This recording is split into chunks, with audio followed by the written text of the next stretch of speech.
Namaste, beautiful souls. Welcome and thank you for watching. I'm Gabrielle, retired medium in Germany, and I like to share some of my otherworldly experiences and insights. So this is about DNA, a library.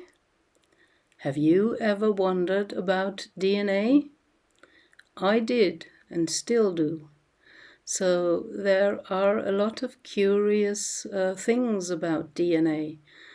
What always kind of jumped at me was the fact, or is the fact, why do we have 23 chromosome pairs while the apes have 24? And what an awkward number, so uneven, as many other numbers in creation are even numbers based on 2 or divisible by 2, etc. And our math is based on 12 and 60. How curious, as we have 10 fingers, and one would think you start counting with that. But as it is said, we got our math from the Anunnaki. In the Sumerian cuneiform tablets, they talk about that. So we have 60 minutes per hour, 12 hours per day, and we have 12 months, 12 apostles, 12 astrological signs, 12 notes in music, and probably even 12 planets in our solar system, but we only know 9. One is exploded, like the asteroid belt, and there are 2 outside of Pluto we still haven't found yet. So this 12 and 60 math is very interesting. And as we advanced in genetic and genetic technology, our scientists found out that there is an obvious fusion of 2 chromosomes into 1. So that needs genetic technology like we have today, CRISPR, a scissor with which you can cut out certain portions of the DNA and artificially put in something else. So that is artificially created. And it's said to be the FOXP2 gene, I think. That is for language, for speaking and singing. And that obviously happened 400 to 500,000 years ago. That was exactly the time when the Sumerian cuneiform tablets talk of their so-called gods, the Anunnaki, coming from the sky. And, the only, to me, kind of making sense explanation for the awkward number of 23 chromosome pairs I ever encountered was a talk by Cryon, Lee Carroll. So, channeling Cryon, Lee Carroll once in the talk said, well, the 24th chromosome is invisible, means it's maybe already kind of etheric in nature and not physical like this. So that makes sense to me. And there's a lot of interesting stuff about DNA. They found out that DNA attracts photons, photonic light. And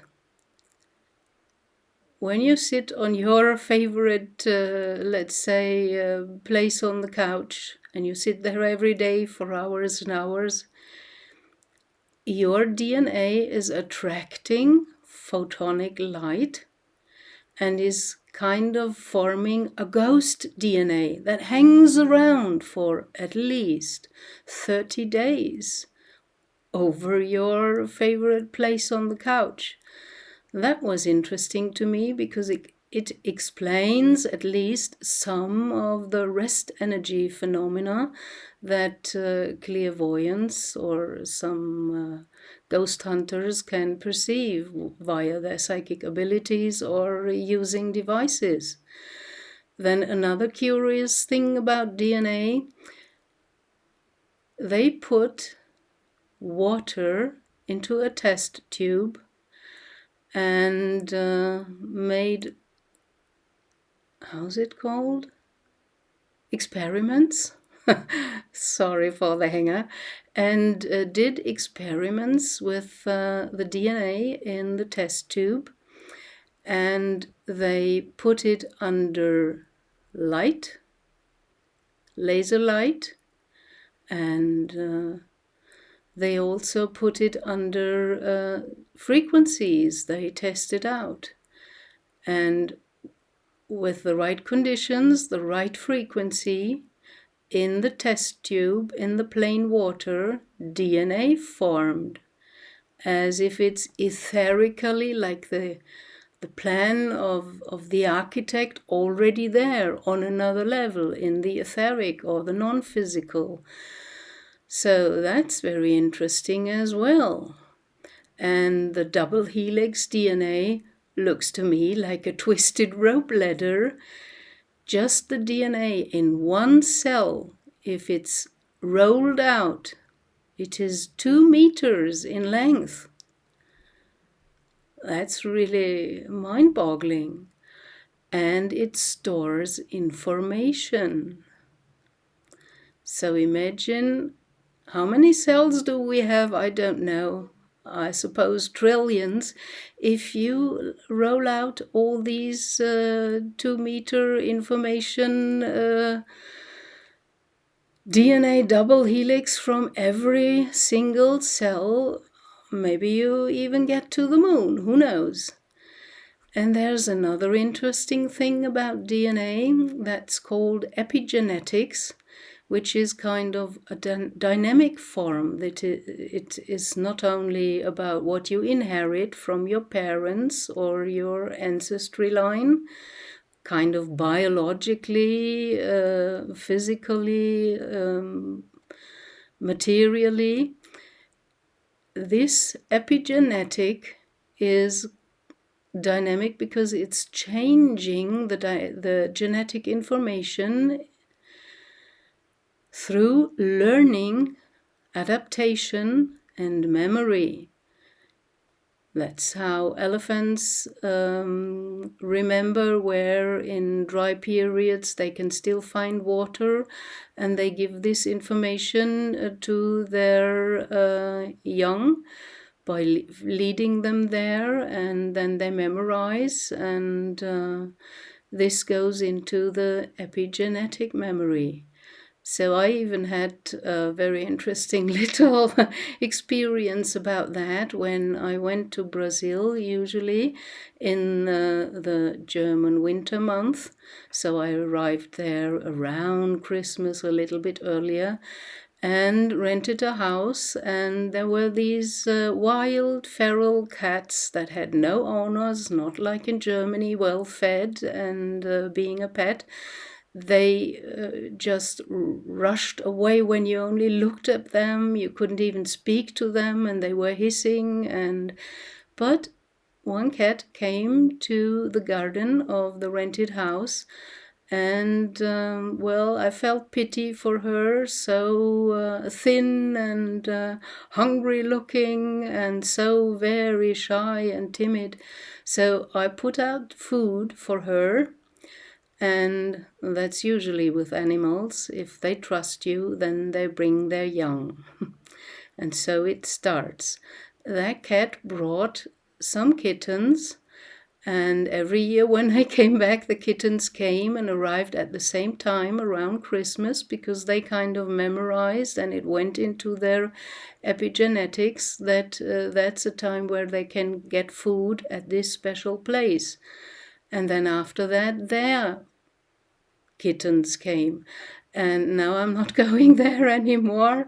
Don't feel like traveling at the moment. The next person renting the house told me that the cats are arriving around Christmas, and now she's feeding them. So that's how adaptation and learning kind of also changes the genetics of beings, creatures, humans, animals, and maybe even plants, who knows? And if you think of the stages of the human embryo, from the 4th to the 6th week, it looks like a reptilian or a lizard. It has a tail that's growing and then regrowing again. From the 6th to the 8th week, you have kind of an aquatic state. There are webbings between the fingers. So more or less the whole stages, all the stages of evolution are in us. And science says they know and understand 5% of the human DNA, and 95% they call junk DNA because they don't understand it. They don't know what's in there and what it is for and how it works and so on. So the known 5%, they determine size, appearance, skin color, eye and hair color, etc. All this material, physical, biological makeup. And it is said that humans have the genetics of at least 24 cedar races. And this is all in the 95% yet unacknowledged. And it consists of being fully psychic abilities like empathy, telepathy, telekinesis, levitation, bilocation, what have you. And according to ancient sources, true humans had 64 strands of DNA that were turned down to the 2 we are said to have now. Like in the Bible story, let us make man after our image, and that was probably the Anunnaki. They wanted workers intelligent enough to follow orders, but not intelligent enough to rebel against them or against the work. So that's where in the Bible is written, your years shall be 120. And before that, there were numbers in the Bible. Some got over 300, 400 years old and so on. So that's also one effect of turning down the DNA of the human. And I don't think that's the Anunnaki. They did not create us. They are not our creators. They experimented with early humanoids on Earth by inserting their DNA into it, and by that kind of furthering and fastening, trying to fasten evolution. But they had their own advantage in their mind. Some wanted workers to do the hard work on Earth, but some also taught civilization. So you can't just say they're all bad or they're all good. You have both. Some taught agriculture, animal husbandry, and so on. So you can't just say they're all bad. That doesn't work for me, at least. And, well, if we do have 24 cedar races genetics within us, that was already sent DNA via panspermia, and they also came and seeded life on Earth. We are hybrids. And there's some interesting QHHT cases I came across by Sarah Breskman-Cosme, who had a client going back into an ET life, a very tall, pale skin being, and advanced. And they crash landed in their UFO purposefully on Earth and crash landed so that there is no way back. That's really a commitment to the mission. And so the survivors met early humanoids, and they had to procreate with them to kind of fulfill their mission. Some did, not all, because there was just no way how to engage with the early hominids, but some managed. So that's very interesting. And Sir Francis Crick himself, the co-founder of Double Helix DNA, said it must be older than Earth's 4.5 billion years because of the complexity in it. So that means we existed before Earth. Let that sink in. And according to the Bible stories about the Anunnaki, well, it's not really well differentiated, and you know that the Bible is redacted since 300 after Christ, so we have to take that with a grain of salt.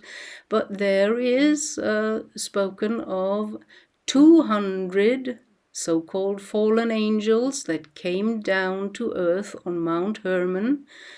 And you find more elaboration on that in the Book of Enoch, and more interesting information in the, how's it called, this in the Ethiopian Bible that was nearly never altered, and they kept books that the Western Church threw out of the canon.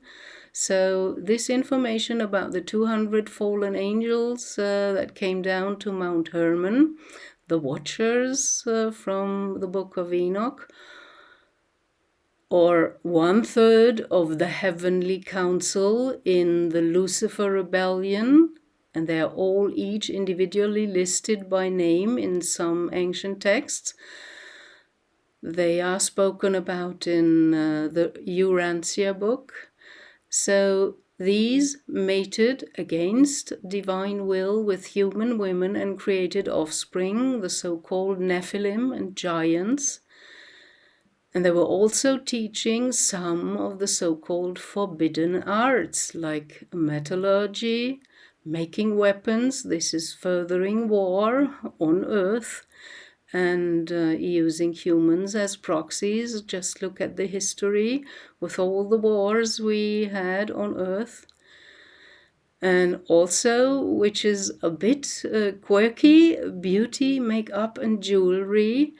And if I look just with one eye at the sick beauty industry we have nowadays, where you go and operate yourself to have a nose like someone else or what have you, and some people bury their faces under tons of makeup. We have false breast implants, false eyelashes, false this, false that. Everything's false. Seems no one wants to be him or herself anymore, and that's kind of weird to me. And if we have a little look at time, well, future seems to look back on itself into past and present. So time runs in cycles, not linear as we are taught. And this means we create our future right here and now. And in the last channeling, when the Elohim were speaking about connect with your soul, and mentioned that it's kind of hovering above our heads, that's where the higher consciousness is, because it doesn't fit into our physical vessel. And is connected with our hearts, kind of like with a thread, an etheric thread that transports energy from the soul into the human physical vessel. Well, I tried that out, and when I was in that kind of space, I really felt some energy kind of coming down, and it felt just wonderful and beautiful, very harmonizing, also empowering. And at the end of that, for a few minutes, just bathing in this wonderful energy that really empowered me again, I kind of got an image, kind of a vision that was very interesting to me. And to me, it's a metaphor or an analogy about, well, the coming ascension. So what I saw was a merry-go-round with people in the seats, and it started and was going a little bit faster and faster, so that kind of the seats raise and form this, this kind of illusion of flying. And the funny thing was, these seats on the chains connected to the merry-go-round, they were raising higher and higher and higher. And some people in there were laughing and some were screaming, like in a merry-go-round or in a roller coaster. And suddenly they were in their seats going around, and like a catapult or like being slingshotted, they suddenly went above the cloud, and then there was no more merry-go-round, no more chains or connections to kind of the apparatus, the machine, the mechanics of the merry-go-round. It was all the seeds floating freely above the clouds in these circles, and then kind of loosening up and meeting other circles and forming new circles, everybody freely floating in this merry-go-round seed that suddenly, whoosh, when enough momentum was there, went up above the clouds. So that to me is a wonderful analogy about raising our frequency and then being kind of catapulted at a certain moment with enough momentum into the next higher realm of frequency, symbolized by being above the clouds, another dimension, and free floating, so no holding construction. That means also freedom, being independent, forming new circles, new formations, and floating together in kind of a new realm, a new dimension, a new level of consciousness. So that's what I wanted to share with you today. And I leave you with that, and hope you get something from it. Have a wonderful Sunday with sun shining, and be at peace. As always, blessings, liberation, and fortitude to you, beautiful souls, on your soul path. Bye.